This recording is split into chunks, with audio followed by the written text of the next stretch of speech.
Yang menjadi pertanyaan bagi saya, Anda, kita semua adalah kenapa undang-undang tidak mengatur bahwa seorang perempuan atau seorang wanita diperbolehkan untuk bersuami lebih dari satu? Mari kita jawab bersama-sama.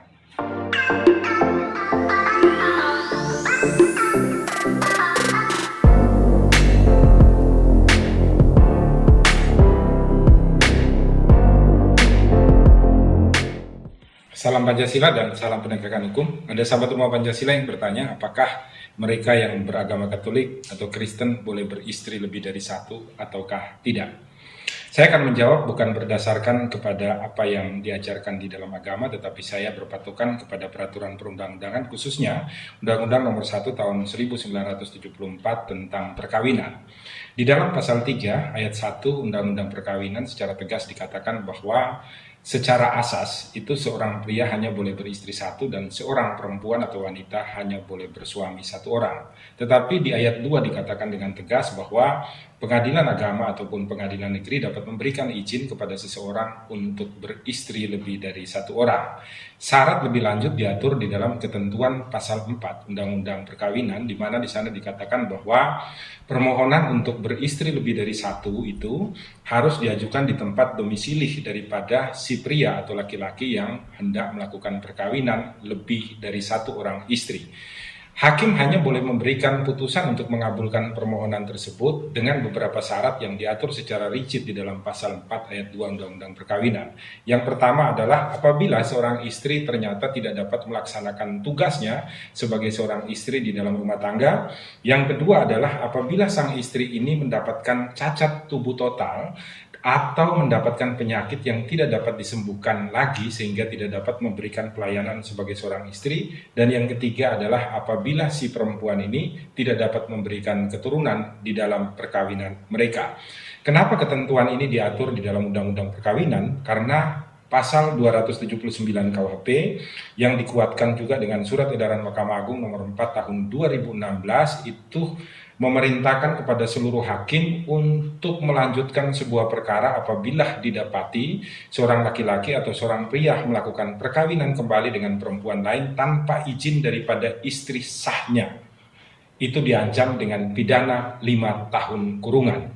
Nah, yang jadi masalah adalah kadangkala di dalam perkawinan seorang suami tidak mendapatkan izin atau restu dari istri pertamanya untuk melakukan perkawinan kembali. Sedangkan si laki-laki atau si pria ini tidak ingin menceraikan istrinya karena dia tetap ingin memenuhi segala kebutuhan daripada sang istri ini. Ingin bertanggung jawab sepenuhnya sehidup semati dengan istri pertamanya. Oleh karena itulah maka Undang-Undang Nomor 1 Tahun 1974 membuka ruang kepada setiap laki-laki, setiap pria agar tidak terkena dampak pidana sekaligus mereka mampu untuk bertanggung jawab terhadap istri pertamanya, maka dibukalah ruang bagi mereka untuk mengajukan permohonan perkawinan dengan istri kedua atau perempuan berikutnya di dalam kehidupan keluarganya.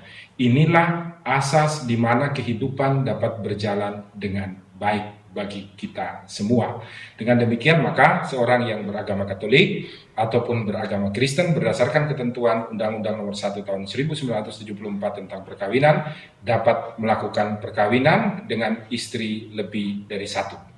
Yang menjadi pertanyaan bagi saya, Anda, kita semua adalah kenapa undang-undang tidak mengatur bahwa seorang perempuan atau seorang wanita diperbolehkan untuk bersuami lebih dari satu?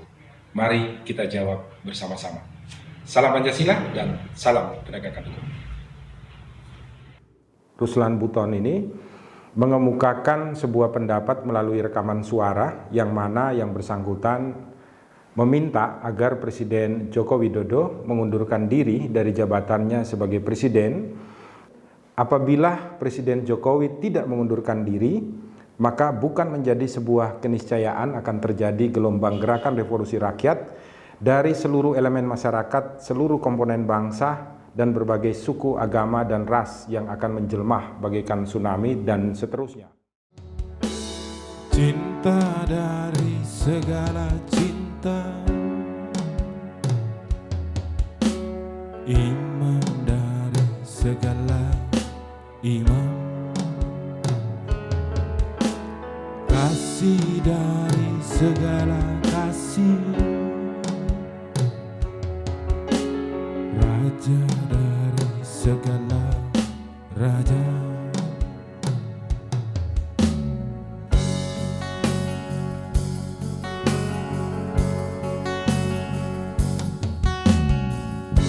Kau ajari aku cinta kasih, membimbingku untuk berbagi, agar aku dapat memurnikan tubuhku. Oh Yesus, pada firman-Mu ku mengabdi.